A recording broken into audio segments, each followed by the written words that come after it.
Gracias, Gracias, presidente. Sí, dos cositas. Sumarme a la que ha hecho la canciller Mercedes Arauz. Efectivamente, el 13 de febrero de 2019 se llevó en Sucre, Bolivia, la agrupación vinculada al Sendero Luminoso como Movadef, Asociación de Familiares de Presos Políticos Desaparecidos, Víctimas de Genocidio, AFADEVIG y Ratio URIS.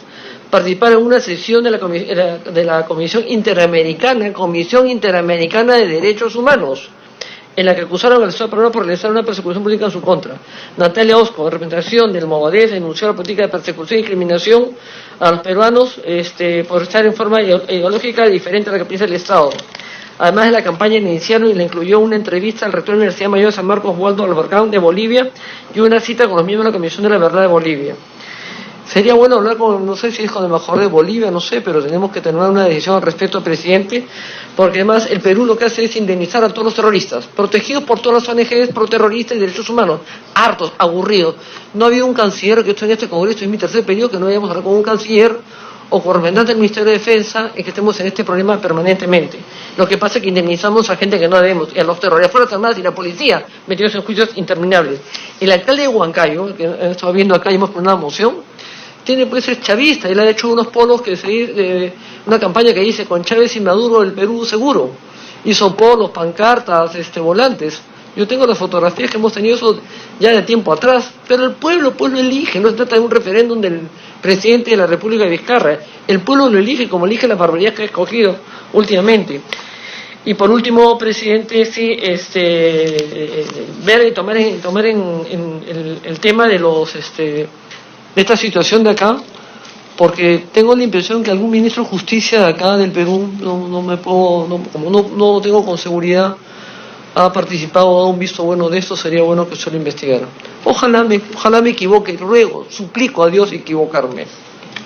Nada más por la interrupción, gracias. Congresista Álvaro, tiene la palabra.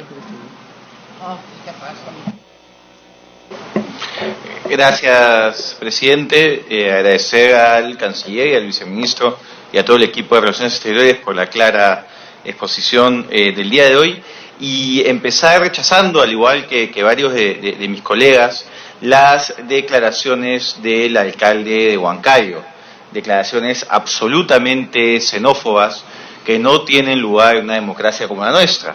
Una cosa es mostrar preocupación por una problemática, pedir que hayan políticas públicas sobre el tema, y otra muy distinta es pedir o prometer una ciudad libre de ciudadanos de determinada característica, en este caso de determinado origen. Eso es inaceptable y debe ser rechazado por todas las fuerzas políticas.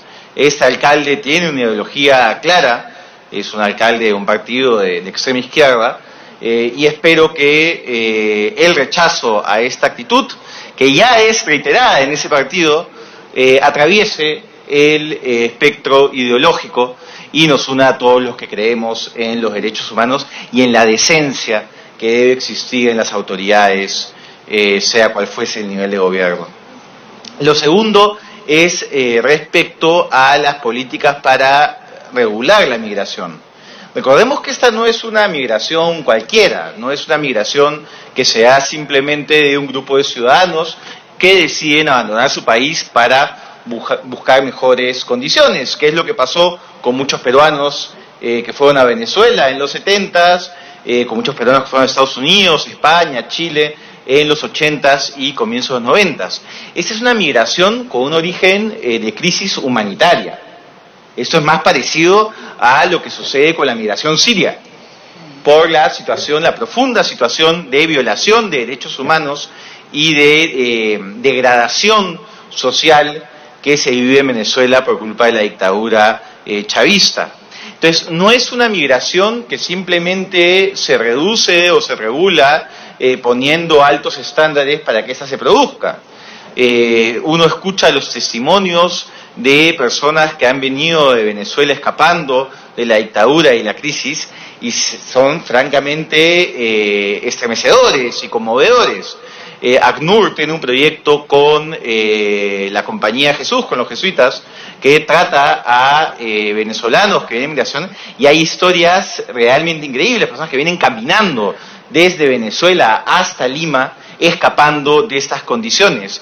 Entonces, no es que por solicitar un pasaporte o una visa, esta migración se va a detener en la frontera. Nuestra frontera tiene serios problemas de control. La migración, cuando es una migración humanitaria, cuando es una migración de sobrevivencia, se va a seguir dando. Lo único que vamos a lograr es que se precarice esta migración.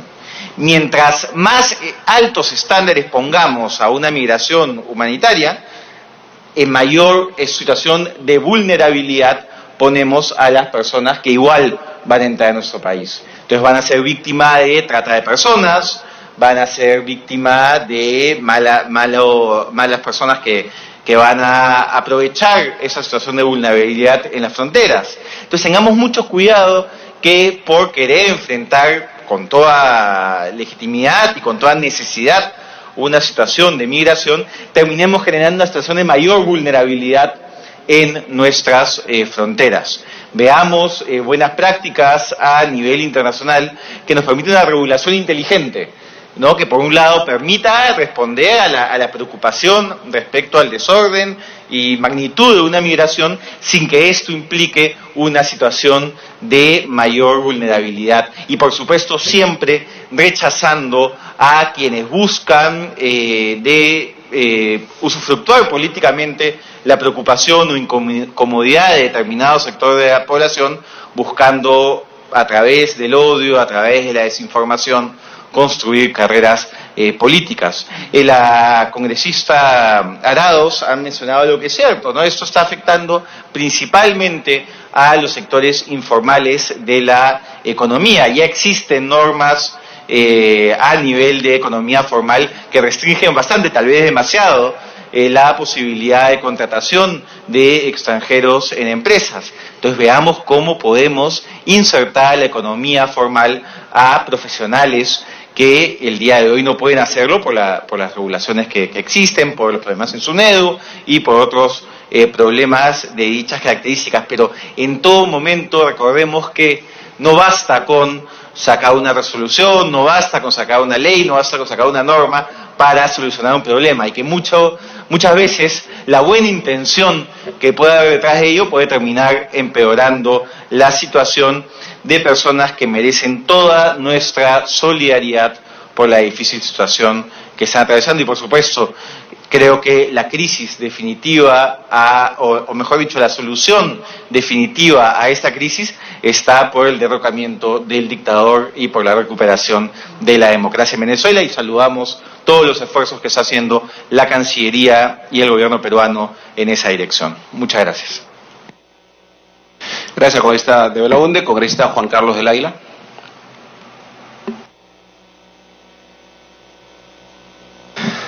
Muchas gracias, presidente. También, por supuesto, saludando la presencia de tan distinguidos visitantes, canciller, vicecanciller, embajadores que lo acompañan. En esta oportunidad lo que quiero es referirme básicamente a uno de los puntos de agenda, motivo de la presencia de nuestro ministro de Relaciones Exteriores, referido a la visita que se efectuó en el mes de marzo pasado a las localidades fronterizas, a las provincias del Putumayo y de Ramón Castilla. Iniciativa que partió de su despacho, presidente, como presidente de la Comisión de Relaciones Exteriores, y también compartida por la Comisión de Defensa Nacional. Agradezco, por supuesto, públicamente también al ministro de Defensa por la disposición de poder proveer de una nave para poder trasladarnos a ambos lados de la frontera, tanto con Brasil como con Colombia. Acudieron 12 parlamentarios, varios de ellos aquí presentes, como el congresista García Belaunde, como la congresista Aramayo, anteriormente la congresista Noceda, el congresista Segura, quien habla, y eso denota que efectivamente por parte del Parlamento Nacional hay la voluntad de hacer un seguimiento estrecho, continuo, permanente, a la labor que se realiza en las zonas de frontera, no solamente de una región específica, sino en general del país, que es parte de un ejercicio parlamentario que estamos haciendo desde el primer año de este Congreso. En esa línea, presidente, hemos visto con satisfacción que más allá de la presencia de 12 parlamentarios de diferentes tiendas políticas, de diferentes regiones del país también, que dejando de lado las ocupaciones que tienen en sus respectivas zonas de jurisdicción, principal, han acudido también a conocer la problemática de los peruanos en las zonas extremas del país. En el Putumayo, por ejemplo, zona declarada en emergencia, donde hay efectivamente una serie de problemas de tipo transnacional, incluso como el narcotráfico, como la tala ilegal, la minería ilegal, entre otras. Zona fronteriza, visitada por 12 parlamentarios, pero acompañados además con la presencia del propio canciller de la República, quien, dejando de lado obligaciones propias del cargo, seguramente representaciones que tiene que cumplir en diferentes lugares del mundo, representando a nuestro país. Entiendo que incluso en esas fechas el ministro de Relaciones Exteriores peruano, Néstor Popolicio, debía asistir a una reunión en Europa Central, prefirió acompañarnos en esta visita a frontera, lo cual demuestra el interés por parte de la Cancillería de involucrarse en la problemática fronteriza. Tan importante como evaluar temas vinculados a Venezuela y a otros países, es también, por supuesto, comprender, conocer y atender las expectativas, el requerimiento de los peruanos que viven abandonados en las zonas de frontera, porque eso es lo que hemos ido a comprobar, que si bien es cierto, hay presencia del Estado, hay una presencia relativa.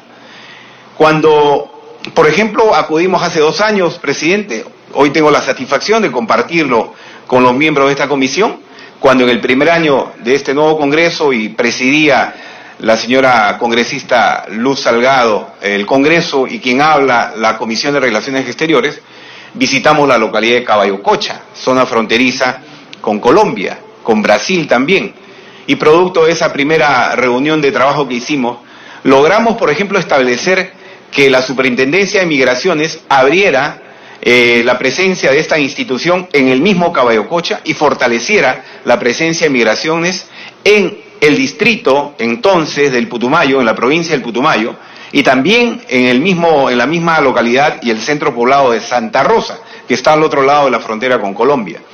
También, por supuesto, logramos luego de esa visita que el ministerio respectivo transfiera los fondos necesarios al gobierno regional de Loreto para que se construya el centro de salud de Santa Rosa, que hemos tenido la oportunidad de visitar, quienes estuvimos presentes allí.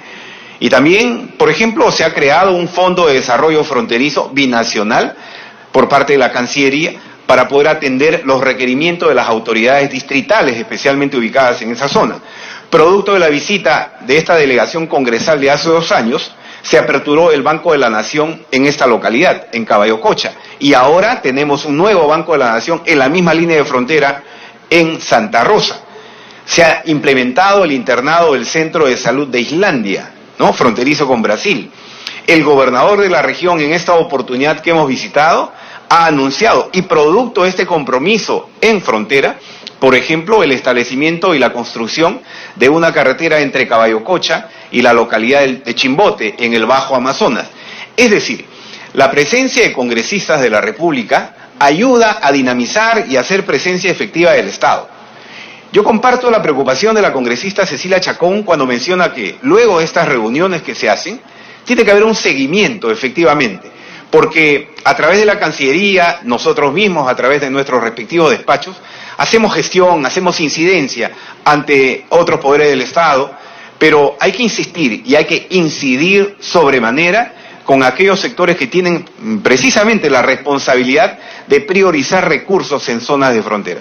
Por eso creemos que es necesario, importante y además creo que vital que el señor canciller haya estado presente, demostrando identificación con los peruanos que también viven en esta zona del país. Por eso, presidente, resalto la visita en esta oportunidad que hemos realizado por su propia iniciativa, por la iniciativa de la Comisión de Relaciones Exteriores y, por supuesto, por la presencia de nuestro ministro de Relaciones Exteriores, Néstor Popolicio. Le agradezco, presidente.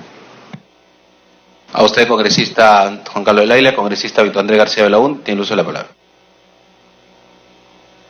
Presidente, bueno, toda la bienvenida al canciller, al vicecanciller, que ha sido muy reconocida su presencia acá y los discursos muy halagatorios, de tal manera que no quisiera sumarme un poco a ese coro de aplausos, pero tampoco quisiera criticarlo en absoluto. Ante todo, condeno drásticamente las declaraciones totalmente desaforadas del alcalde de Huancayo, que además, aparte de la actitud discriminatoria que puede tener, es de una gran ignorancia, porque los venezolanos fueron los que nos dieron la libertad en Junín y después en Ayacucho, pero no hay Ayacucho sin Junín, y Junín no existía, era un pueblo que se llamaba Los Reyes, no se llamaba Junín, era un lago, y la batalla se dio cerca.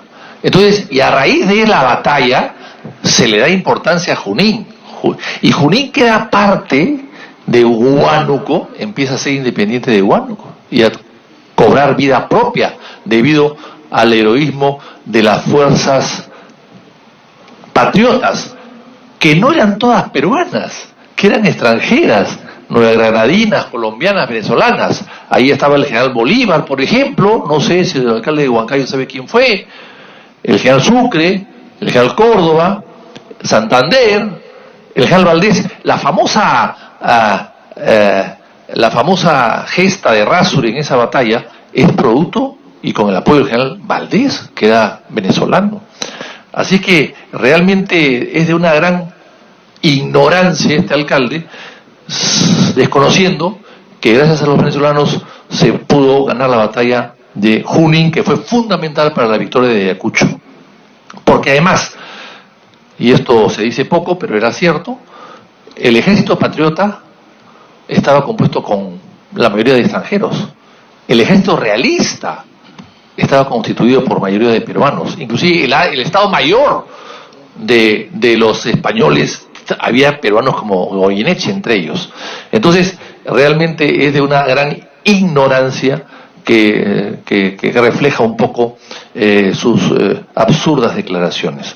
Ahora bien, en el tema de los venezolanos, presidente, hemos estado días antes de este viaje que hicimos al Estrecho, al Putumayo, estuvimos con los eurodiputados en Tumbes, los apoyamos, los acompañamos, estuvieron sumamente impresionados con la visita, con el orden, el apoyo, la organización que vieron en Tumbes, y realmente yo como peruano me sentí orgulloso de los comentarios que hacían, porque venían de Cúcuta y habían tenido pues una experiencia totalmente diferente en Colombia. Al final hubo un pequeño incidente que ya se lo transmití al canciller, en el sentido de esta tasa TUA que nos quisieron cobrar en el aeropuerto, siendo un vuelo humanitario, un avión militar y un vuelo de solidaridad, ¿no? Que nos quisieron cobrar la tasa TUA a los 40 y tantas personas que estábamos en el avión, entre ellos 11 o 12 eurodiputados que no tenían soles, que venían de Europa directamente, que se embarcaban, y tuvimos que hacer una chanchita para poder pagar el TUA ante la exigencia del concesionario del aeropuerto, que creo que eso hay que corregirlo más adelante, presidente. Yo se lo dije al canciller que ellos podrían presentar algún proyecto de ley para que en ese tipo de viajes el concesionario pues no tenga que estar cobrando todo y por todo, ¿no? Ahora bien, en el caso del viaje al Estrecho y al Putumayo, felicito al señor del Águila que fue un poco el de la idea del viaje junto con la Cancillería, porque ahí nos dimos cuenta de la buena conexión que tienen los congresistas que trabajan por su zona, ¿no? No encontramos ninguna hostilidad hacia del Águila, todo lo contrario, muestras de mucha simpatía que no suelen ser frecuentes, y me dio mucho gusto por él y por el país y por el Congreso y por la democracia. También me dio mucho gusto que vaya el canciller, porque el canciller la gente lo tocaba a ver si era cierto. En Caballococha hay más de uno dijo, el canciller no puede ser, aquí nunca vino un canciller, acá nunca vino un canciller. Y en Islandia y en el Yabarí, bueno, la gente decía, canciller, qué raro. Es decir, evidentemente el canciller estuvo presente, creo que hizo muy bien en ir, hizo muy bien en dejar los salones blasonados, dorados, espejos rococós de Chogrún o de Versalles, para estar en el Estrecho. Yo creo que eso fue muy importante, y además bueno, y dejar los fracs y las condecoraciones para estar presente, por supuesto que sí. Pero lo importante es su presencia y además poner en revisión y en corrección, si cabe, la corrección o el aumento o la perfeccionamiento de los convenios que tenemos con Colombia. Convenios que vienen desde los años 36 del Tratado del Protocolo de Colombia, porque hay que recordar que el Perú era un país que llegaba al Caquetá. La Pedrera, el famoso batalla de la Pedrera de 1911 o 10, fue en la Pedrera fue detrás del Caquetá, o sea, pasando el Caquetá. O sea, el Perú cedió Leguía, la generosidad de Leguía hizo cederle a Colombia ambas riberas del Caquetá cuando estaban en duda, una de ellas inclusive. Pero en todo caso se cedió la frontera al Putumayo. Y tan es así que era una posesión peruana que Julio C. Alana, el famoso cauchero, tenía unas concesiones de 8 millones de hectáreas en el Caquetá. Y era una compañía peruana. O sea, y con licencia y con otorgamiento de la concesión peruana. De tal manera que la presencia del Perú siempre ha sido muy importante allí. Y el año 22, según conversación casi de medianoche entre Lozano y Leguía, después llamó a Salomón para que el día siguiente firme el tratado, se firmó un tratado que fue nefasto, creo yo, para el Perú, y se entregó a Colombia 220.000 kilómetros cuadrados, más el trapecio amazónico, que es Leticia. Leticia, que ayer hemos estado, la semana pasada estuvimos con el canciller. En el caso de Leticia, presidente, y ahí se firmaron una serie de documentos y de convenios que hay que revisarlos. En el caso de Leticia, presidente, es importante tener algún tipo de acuerdos. Hemos visto, una vez más, que es sumamente caro trasladarse en la selva. La lancha que hemos llevado nosotros, que nos ha llevado, tenía 2 motores Evinrude de 200 caballos de fuerza cada uno, que consumían 25 galones la hora cada uno. Cada uno. O sea, imaginen ustedes lo que cuesta trasladarse en la selva con una gasolina que, a pesar de que no tiene impuestos, sigue siendo cara. Y además no hay embarcaciones adecuadas, hay muy pocas embarcaciones, y aún así te demoras varias horas en navegar, en llegar a un punto determinado, y si no, el peque son varios días. Entonces, las autopistas de la selva son los ríos, y por lo tanto tienen que tener algún tipo de facilidades y de subsidios, si es necesario, para que los pasajes sean más frecuentes y mucho más baratos, porque hacer carreteras no siempre es posible. Y hemos visto en Leticia, que se entregó a Colombia debido a la generosidad de Leguía, como ya lo dije, y que una vez caído Leguía, los peruanos tomaron Leticia y quisieron recuperarlo para el Perú, y ahí se inicia el famoso conflicto con Colombia, lo que ellos llaman la guerra con Colombia, y una vez muerto Sánchez Cerro tuvo que entrar Benavides para arreglar el problema. Pero en fin, Leticia es una ciudad aislada de Colombia, es la cola de Colombia, y Leticia vive totalmente como era parte del Perú. Hasta el día de hoy sigue viviendo de Iquitos. Y hemos visto, canciller no me dejará mentir, cómo hemos llegado a Leticia y había 2 barcos inmensamente grandes, 2 chatas de petróleo peruanas. O sea, el petróleo que consume Leticia para su luz es de Iquitos. Es un petróleo que viene de Iquitos. Entonces, y toda la comida de Leticia, casi toda la comida es de Iquitos. Sin embargo, ¿cómo llegas tú de Iquitos a Leticia? Por barco, a través de varios días o a lanchas más rápidas, pero al costo que he mencionado. ¿Por qué no hay vuelos de Iquitos a Leticia? Básicamente porque no hay un buen convenio con el gobierno colombiano. Si Leticia fuese tratado como un aeropuerto nacional, Iquitos también como un aeropuerto nacional para los colombianos, habría un tráfico aéreo fluido. Pero claro, si te cobran por aterrizar en un avión o una avioneta, te cobran como si fueses llegando a Bogotá, evidentemente eso es casi imposible hacerlo. O sea, si el Perú puede lograr con Colombia un acuerdo de conectividad fluvial y aéreo beneficioso y barato, por supuesto bajando las tarifas que tienen los puertos y aeropuertos en ambos lados. Y yo estoy seguro que eso podría mejorar muchísimo.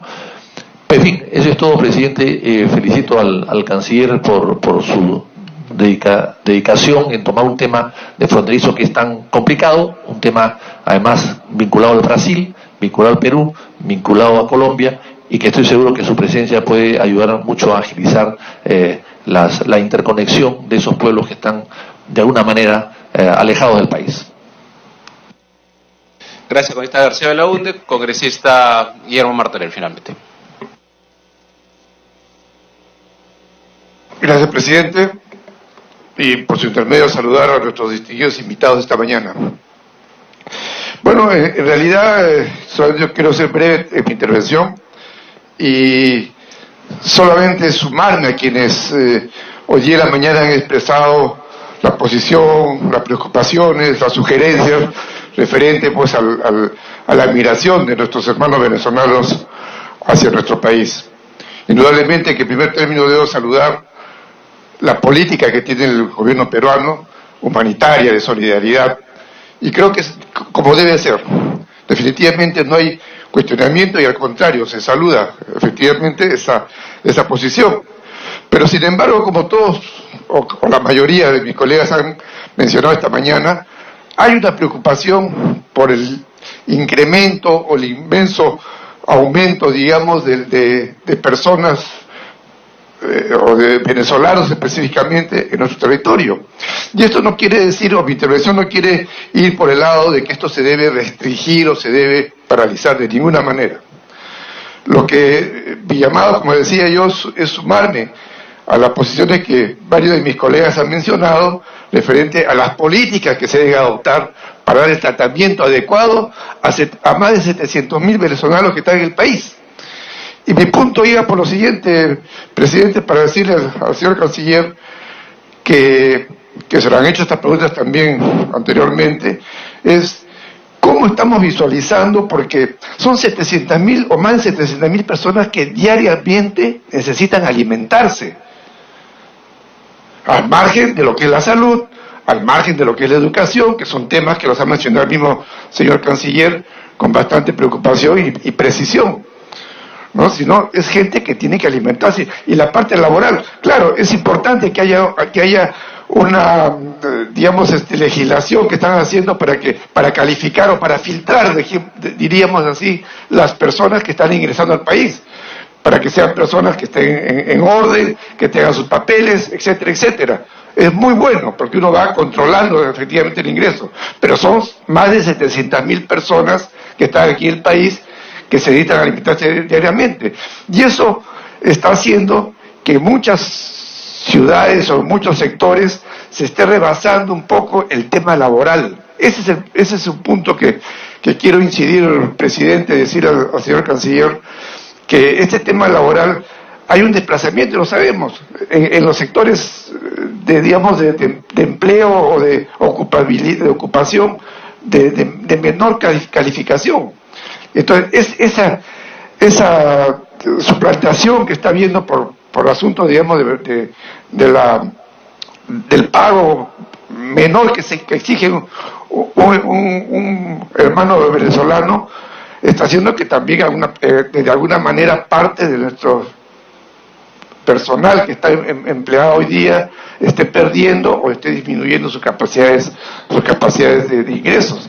Entonces, pues vuelvo a repetir e incidir, no es mi posición que se restrinja o que se corte el ingreso de venezolanos de ninguna manera. Somos un país humanitario en primer término, con políticas claras en ese sentido. Pero sí debemos tocar, yo creo, con mayor rapidez, con mayor precisión, la parte laboral. Y eso está generando, lógicamente, situaciones difíciles.